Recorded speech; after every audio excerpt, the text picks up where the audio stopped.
Understanding pepper to taste, a guide to culinary phrases. Hello everyone, welcome to our English language learning series. Today, we're going to explore a very common but sometimes confusing phrase used in cooking. Pepper to taste. This phrase is not just about adding pepper. It's a gateway to understanding culinary instructions better. Let's dive in and unravel the mystery. Pepper to taste might seem straightforward, but it's packed with meaning. The word pepper refers to the well-known spice used in cuisines worldwide. The phrase to taste is where it gets interesting.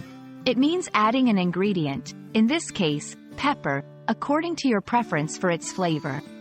It's a subjective measurement, relying on personal taste rather than specific quantities. Cooking is an art and a science.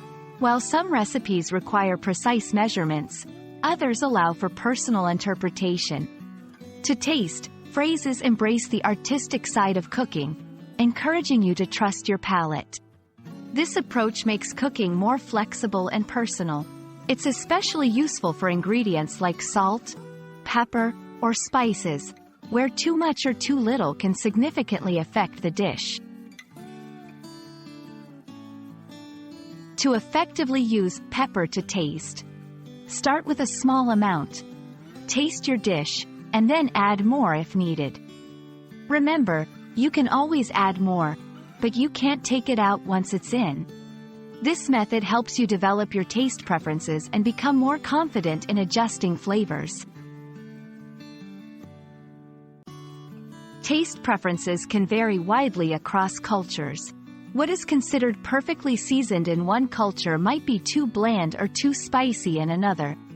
Understanding to taste phrases helps you adapt recipes to suit different palates, making your cooking more versatile and globally appealing. Pepper to taste is more than just a cooking instruction. It's a lesson in culinary flexibility and personalization. We hope this video helps you feel more confident in the kitchen and encourages you to trust your taste buds. Happy cooking, and see you in the next video.